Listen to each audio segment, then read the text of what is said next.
प्रिय विद्यार्थियों, आप सभी का स्वागत है मनपसंद देव चैनल पर। यह पेपर खासतौर पर आपके 11वीं कक्षा के वार्षिक परीक्षा के लिए तैयार किया गया है। इस पेपर में आपको सही विकल्प, रिक्त स्थान, सत्य सत्य, सही जोड़ी, संतर प्रसंग, निबंध पत्र, आवेदन मुहावरे और बहुत कुछ मिलेगा। आखिरकार हम आपको यह बताने में गर्व महसूस कर रहे हैं कि 3 तारीख के पेपर में 100% यही प्रश्न आने वाले हैं।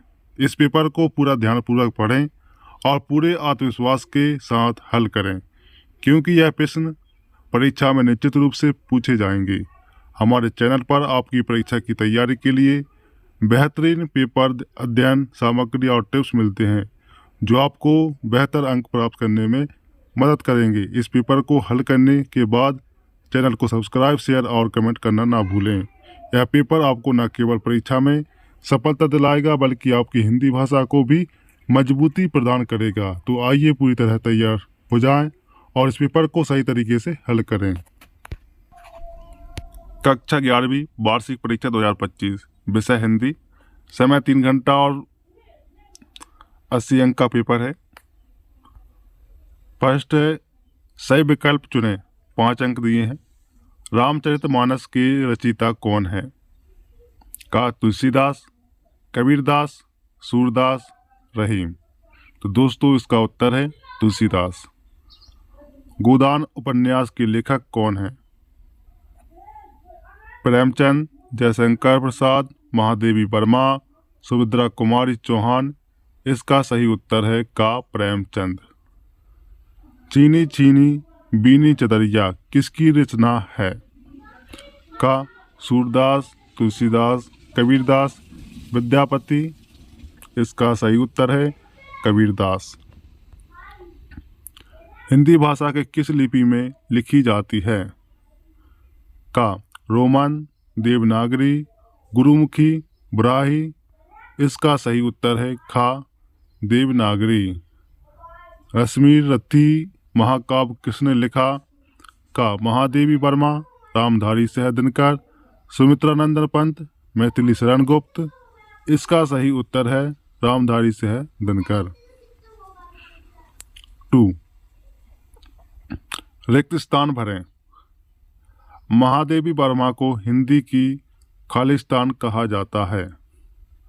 इसका दोस्तों उत्तर है मीराबाई। पंचतंत्र की कहानियां खालिस्तान भाषा में लिखी गई हैं। संस्कृत। मेघदूत के रचयिता खालिस्तान है। कालिदास। पराधीन सैफ नेहू सुख नाही पक्ति के रचयिता खालिस्तान है। इसका उत्तर है तुलसीदास। साकेत महाकाव्य के लेखक खालिस्तान है। मैथिली शरण गुप्त। अब तीसरा क्वेश्चन, सत्य सत्य लिखें। सूरदास हिंदी के महान संत कवि थे। उत्तर सही है। रामचरितमानस संस्कृत भाषा में लिखा गया, क्या उसका उत्तर है? असत्य। प्रेमचंद को हिंदी उपन्यास सम्राट कहा जाता है। सत्य। साकेत की रचना मैथिली शरण गुप्त ने की। सत्य। नीलकंठ सुमित्रानंदन पंत की रचना है। इसका उत्तर है असत्य। अब 4 सही जोड़ी बनाइए, 5 अंक है। तुलसीदास, कबीरदास, सूरदास, प्रेमचंद, कालिदास। द्वितीय, रामचरितमानस, साकी, कृष्ण भक्ति, गोदान, अभिज्ञान, शकुंतलम। तो दोस्तों आप स्क्रीन पर देख रहे होंगे, तुलसीदास, रामचरितमानस, कबीरदास, साकी, सूरदास, कृष्ण भक्ति, प्रेमचंद, गोदान, कालिदास, अभिज्ञान, शकुंतलम। 5 संदर्भ प्रसंग लिखें। चलो मन गंगा यमुना तीर। दोस्तों हमने इसमें उत्तर भी लिख दिए हैं। 100% क्वेश्चन आने वाले हैं।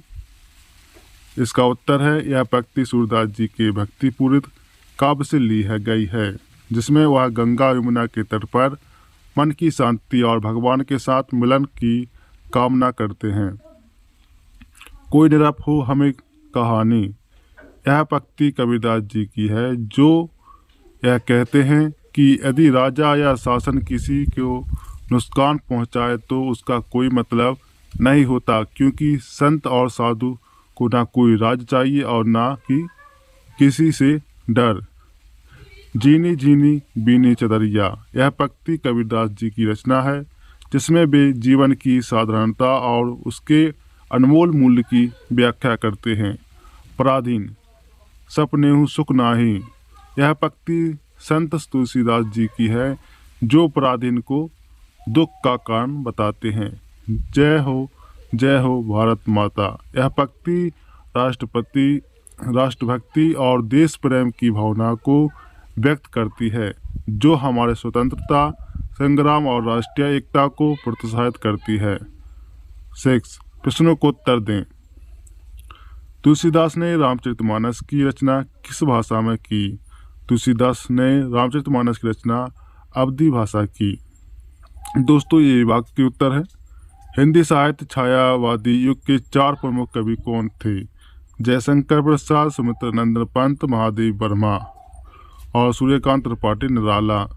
सूरदास की कविताओं में कौन कौन से रस मिलते हैं? उनकी कविताओं के मुख्य रूप से श्रृंगार रस और वात्सल्य रस मिलते हैं। दिनभर को किस काव्य शैली के लिए प्रसिद्धि मिली है? हाँ, रामधारी सिंह दिनकर वीर रस के कवि थे और उन्होंने राष्ट्रीयता से जुड़ी कविताएं लिखी। कबीरदास के दोहे किस प्रकार की भाषा में लिखे गए? कबीरदास के दोहे सदकड़ी भाषा में लिखे गए, जिसमें हिंदी, ब्रज और अवधी के मिश्रण है। 7. तो दोस्तों, निबंध 250 शब्दों में लिखना है। पर्यावरण संरक्षण की आवश्यकता, विज्ञान और मानव जीवन, नारी शक्तिकरण, पुस्तकें हमारे मित्र, सोशल मीडिया का प्रभाव। दोस्तों, आप जो आपके मन में जो भी निबंध आता हो आप लिख सकते हैं। पत्र एप्लीकेशन क्या आएगा? अपने विद्यालय के प्रधानाचार्य पुस्तकालय में कई पुस्तकें मंगवाने हेतु आवेदन पत्र लिखिए। इसका अथवा में दोस्तों हमने सिर्फ लगातार में लिख दिए, क्योंकि कोई समझ ना पाए कि ओरिजिनल है। परफेक्ट एक प्रश्न आने वाले हैं, समझ जाइए। अपने मित्र को परीक्षा की तैयारी के लिए प्रोत्साहित करते हुए पत्र लिखिए।